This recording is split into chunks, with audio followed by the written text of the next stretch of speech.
Welcome to the Qatar, India and the Gulf exhibition. The exhibition behind me was launched on Halloween on October 31st and is our first major research exhibition organized by my department. I'm the Director of Historical Research here at the Qatar National Library. The purpose of this exhibition is to remind everybody, especially Qataris, of their deep historical connections with India, which have largely been forgotten since the arrival of oil and the reorientation of the GCC states away from the Indian Ocean and towards the Arab world and the West. So this is an attempt to remind people that a lot of what they take for granted as being Qatari or Khaliji, if you scratch the surface, you'll find Indian origins. And it looks at this, but not in a critical way of saying, oh, this isn't your heritage. Of course it's your heritage, but you need to recognize that your heritage reflects the fact that you are in Asia, not the Middle East, and that you are historically, you're orientated towards the Indian Ocean, and that your historical largest trading partner was India, always India. And the purpose of this, the timing of this, is because last year was the India Year of Culture. Every year the Qatar Museums puts on a Year of Culture with a partner, strategic partner country. This year is the Year of France. Last year was India. Next year will be America. Previous years we've had Japan, Germany, Britain. So for this one, the idea was to educate, but also to point out that the GCC's relatively recent Look East policy, which began about 15 years ago, is less of a new policy and more of a return to the natural state of things. And that India and Asia more broadly is the natural orientation. So this isn't something new, but a return to the old. A lot of everything I've explained in the exhibition on the panels is also in here, plus more. There's a lot of stuff in the catalog that we weren't able to put here on the displays. Now, as you walk into the exhibition, the first introductory panels are on the outside explaining everything. The maps are largely to remind everybody that the Arabian Peninsula, Iran, and India are right next to each other.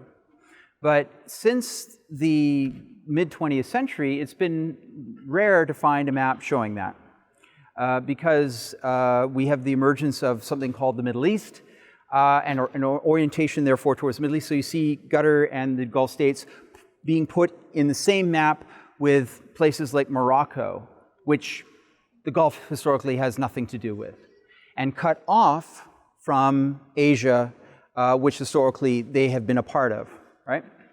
So the maps are there to remind everybody that, well, why these deep connections? Because they're right next door. As you walk in, on the right is the bit explaining, well, how did these links come about? And of course, we have the monsoon winds, we have the story of seasonal travel. And then on the left, we have the Sinbad story, in which I hypothesize that Sinbad's name must come from the Sindhu Sagar, the pre-Islamic name of the Arabian Sea, referring to the wind of the Sindhu Sagar rather than the wind of Sind per se. But this is just a hypothesis. And how it also explains how the name Sinbad is a nice sort of symbol for how deeply interconnected these regions are, because the name is Persian, but the character is Arab.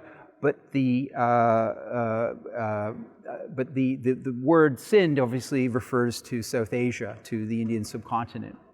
So if we walk in now, then further behind me, we have multiple sections that take you on a thematic journey, looking at the different aspects of these connections.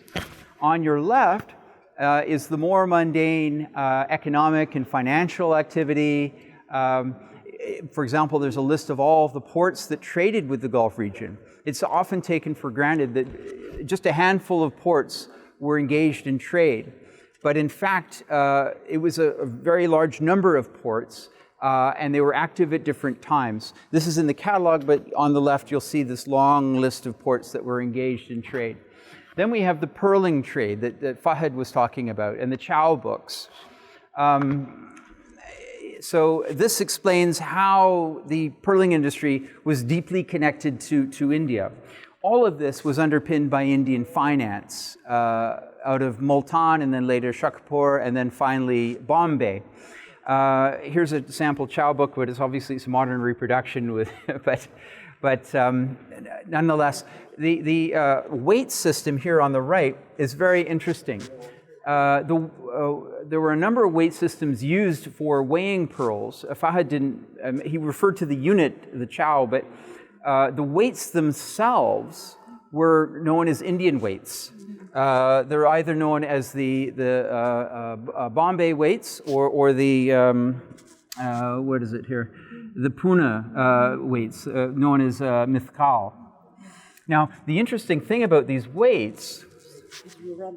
Oh, I'm sorry.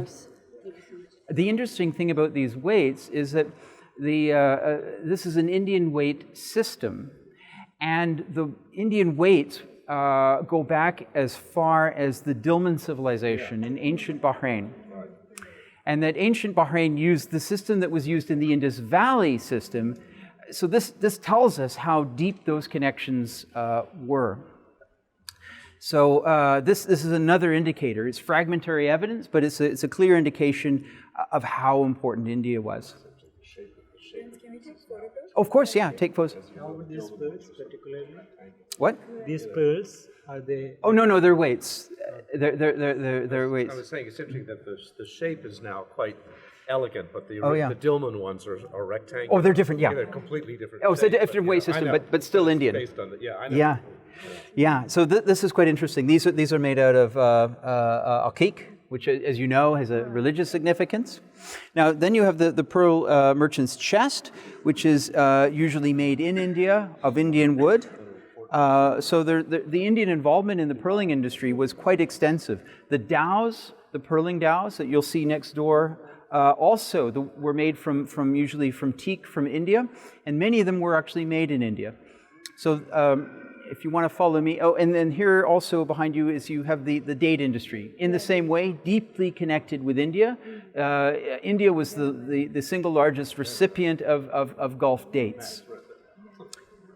Now, if you go next door, just a few more things. Here's the list of ports. And then here we have two Indian Ocean ports. Dubai in the 1960s, looking very Indian Ocean. And then Bombay before photography. Now, the interesting thing is, if you take a look at Bombay port in 1791, these are all linges. These are all Gulf dhows in the port of Bombay. So it shows you how significant the ties were. Here's another illustration of a Gulf dhow. I think this is a boom by the Gate of India. Now, and then here we have a recent trip from 2016 of Modi when he visited Qatar. And this is with the members of the business community in Qatar. And then if you follow me over to the next section. Start seeing him that way. Yeah, this was really cool.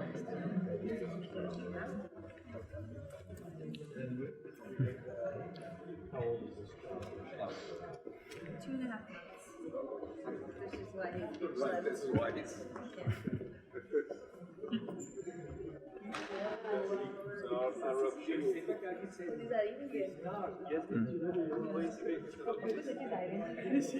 In this section, it looks at dhows and how their construction in Kerala is not something new.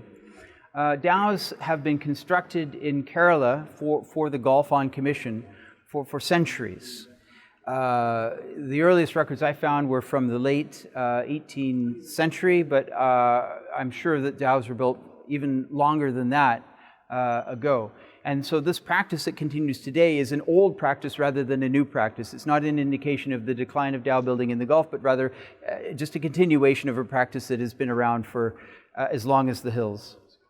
But dhows is only one aspect of material culture that is considered to be Khaliji. If you take a look at all wood, most wood, not all, but most wood came from India, Africa as well. But in the case of dhows and in the case of this chest behind me here, this is an Arab chest. In Kuwait it'd be a Kuwaiti chest, in Bahrain it'd be a Bahraini chest. But the adjective applied to the owner, not to the maker. The maker was usually Indian, the wood was Indian, usually rosewood. But it's now an unquestionable aspect of, or part of Gulf material culture. Next to it, likewise, we have the Kashmiri shawl. Clearly Indian in origin, but unquestionably an aspect of Khaliji material culture. Doors are explained back here as well. It doesn't go into too much detail about doors, but basically there were three types of doors used in the Gulf. We have Gujarati doors, obviously made in Gujarat of wood, but usually wood from the Malabar coast. We have Omani doors, which are again mostly built from wood from India, but by usually Omani carpenters. And then we have Zanzibari doors. And Zanzibari doors look very similar to Omani doors, except that they have a half circle above it. But Zanzibari doors, my understanding is that although they're made in Zanzibar, they're usually made by Gujarati carpenters and of Indian wood. Is that correct? No. The one with the semicircular came from India, in fact. Oh. So that's not really typically Zanzibari. Oh, okay. That Barrash brought it. Oh, okay. At that time, from 1880s. Oh, okay. The square one are typically Zanzibar doors. Oh, okay. And they're square, but they're very elaborately carved. Okay. But there, the tradition goes back to the Swahili, who had developed the art of doors. They needed them there. There was wood there, but it became more elaborate. With the Omanis, when they came, they wanted bigger doors, better carving. And many of the carvers were local Swahilis. Oh, There's some great doors in southern Somalia, Mogadishu and Barawa. Are there? Yeah, I have a photograph of one from Brava, which actually has the Italian crown in the middle. Oh, wow. So it's very elaborate. It's the same style that Abdul was describing. Okay. But it's clearly, done by a local Balinese artist. So. And what is funny was that there is one place, Mudairib, in Oman. Mm-hmm. And there's a door there, a typical Zanzibar door, and it has been recorded that actually it was carved in Pemba. It was carved in Pemba, transported to Mudairib, which is in the interior of Oman, and it is in a big house. Okay. But as you said, the Indian connection is good. Maybe next one of these you should make the Gulf connection with East Africa. Oh, yeah, definitely on our list. Behind me is another aspect of clearly Indian Ocean influence on the Gulf, which is this now defunct turban that is no longer worn in the Gulf, but was worn up until the mid-20th century. And if you read the biography of this family, the Al-Arishi family, it's really quite fascinating. This man's family was a classic sort of Gulf Arab but Indian Ocean family. They had houses in Iran, in Linga, and in Bahrain, but also in Karachi and Bombay. And he is buried in Karachi. So the turban, it's something I'd like to do an article on, or a larger study about its origins and who wore it. But a variation on this, of course, is still worn by the Abu Sa'id of Oman, known as the Saidi. Now, this is a variation of this, but quite unique, and is only worn by the royal family. Whereas this version varied quite significantly in style and in color across different countries and time. And then if you go back here, you can see more about the Kashmiri shawls. Next door we have money.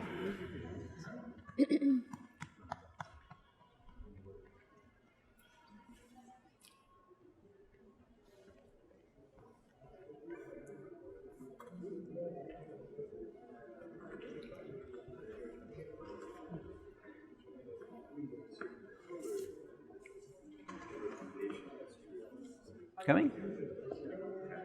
So this section here explains the financial influence of India on the Gulf and its basically control of the Gulf region and the use of the Indian rupee and Hindis. And at the end, we even have a case of the rupee being incorporated into Gulf material culture with the design of a Bedouin guttery necklace.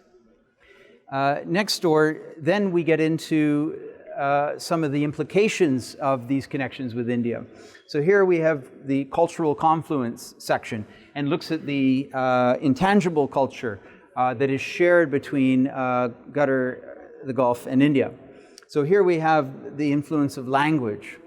This goes into the explanation of Hindustani, the origins of Hindustani, of which now we have the two variants, Urdu and Hindi.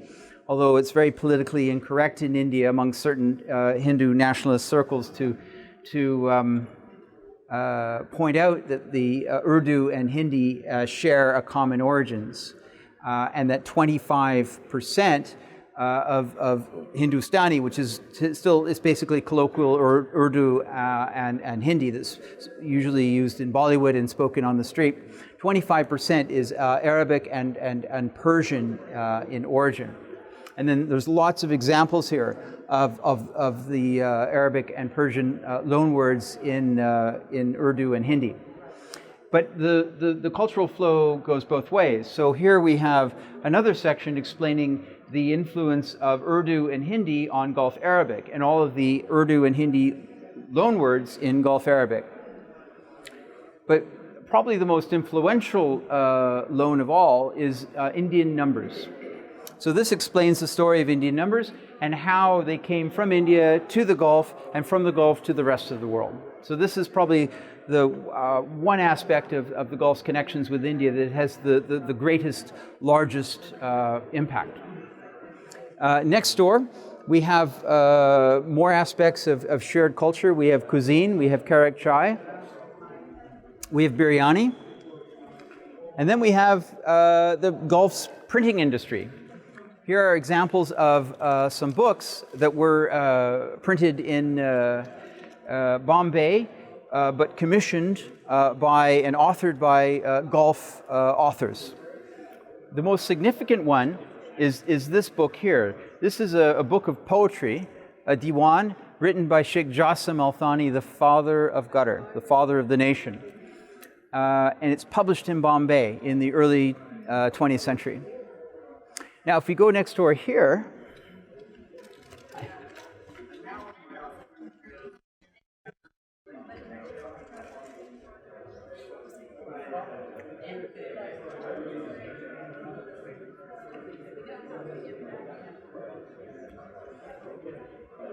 this section all around you looks at the history of the Indian or South Asian presence in the Gulf, beginning with the earliest recorded accounts behind you in cuneiform, and in the seal of a translator of Muhalla. Muhallan was the language of the Indus Valley, who lived in southern Iraq. This book here, although in French, is a French translation of the earliest Arabic accounts of Hindus living in the Gulf. From the roughly around 915. So, and here it is a transcription of his account of a Hindu community in Saraf, which is right here, numbering over 100 in around 915. Then behind you here are some examples of the different Indian communities. We have Bhatias, Lohanas, Khojas, Boras, Mimans, and then examples of some of these communities in Oman today.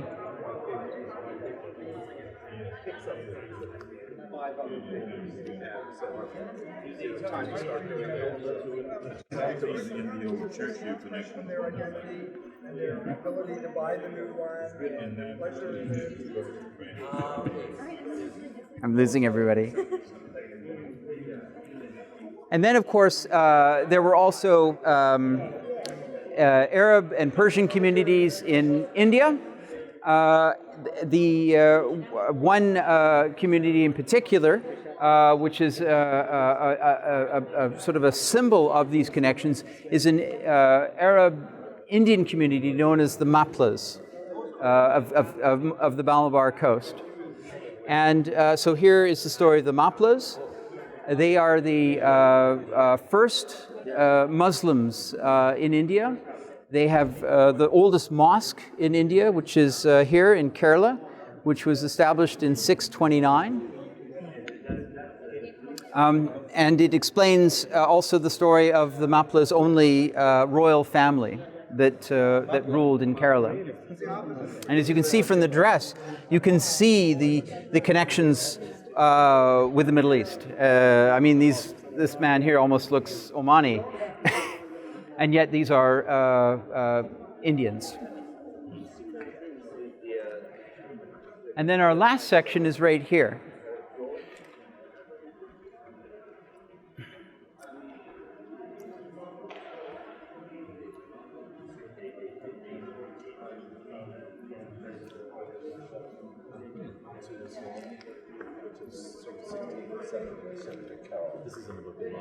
Oh, all this is, yeah. Yeah, we didn't have enough room for on the panels. The general rule was we can't put anything below here. So if the text was like more, they just cut it. So this is the full. So that's the full thing. So behind you is an overview of all the occasions in which parts of the Gulf and parts of the Indian subcontinent were part of the same empire on 15 different occasions over the course of 2,500 years. So there are significant implications with this. If you are Pakistani, for example, you'll see that the Indus Valley, Sindh, Baluchistan, Punjab, were basically a part of Iran or a larger Islamic empire like the Umayyad or Abbasid Empire, which explains Pakistan's sort of stronger orientation today culturally towards the Middle East and obviously towards the Islamic world. But it also includes a few other lesser-known empires outside of the Gulf in East Africa. For example, the Omani Empire, which included parts of Iran, but also part of what is now Pakistan, Gwadar. And well, it's obviously down here, so not in the map. And then we have the two empires in particular, the Estado de India, the Portuguese Indian Empire, and the British Indian Empire, which the British, of course, is called the Indian Empire, which I go into much more depth behind you. So here we go. The Portuguese were, throughout the Gulf, they established forts, fortified ports. And that was basically how they ruled from these fortified locations, rather than controlling large areas, because their concern was to control the trade and to control the water routes, the seaways. Most recently, there are two suspected forts here in Qatar. So it may have been that Qatar was also a part of the Portuguese Indian Empire. Then we go on to the Raj, the British Indian Empire, and it explains how the Gulf was in fact also a part of the Indian Empire. And this is what, in fact, the map of the Indian Empire really should look like, rather than this, just the subcontinent on its own. And the Raj had the biggest impact on the Gulf region in terms of integrating the Gulf into India. One example is behind you, the use of postage stamps. The Gulf states were part of the Bombay Postal Circle, and so to post a letter from anywhere in the Gulf, you had to use the Indian Postal Service. Therefore, you had to use Indian stamps, which you paid for in Indian rupees. And then you handed over to an Indian postal clerk, who was at your local Indian postal office, and then your letter would go on a British India Steam Navigation Company ship and be taken to Bombay, where it would be sorted and then sent on its way. Other examples are here. We have Indian orders of chivalry, which were awarded to the princes and royal families, ruling families, under the protection of and part of the Indian Empire, the Maharajas, the Nizams, and so on. And this section explains how the sheikhs and sultans of Arabia were also a part of this order. And so they awarded the same medals of chivalry. So here we have the ruler of Kuwait in 1930 wearing the, Knight Commander of the Order of the Indian Empire. And here we have a Maharaja wearing the same order. This section here explains how representatives of the Indian Empire, today we would call them ambassadors, but at the beginning of the 19th century, many of these representatives were Indians. They weren't British, but they were Indians. They were Indian merchants with strong ties, obviously, to Bombay. And so the government of Bombay, which was responsible for India's relations with the Gulf region, would appoint these men to represent the East India Company and later the government of India. Afterwards, these men were then subsequently replaced with Persians and Arabs. And it was only in the 20th century that we begin to see political agents being appointed who are British. So this explains all of that. And then this is the final section, and it explains political relations today. The results of the Gulf looks east policy and the huge increase in trade. Trade is now back to the same sort of level of intensity, although the volume is far greater, but the same level of intensity that was in existence at the time of partition and independence in 1947.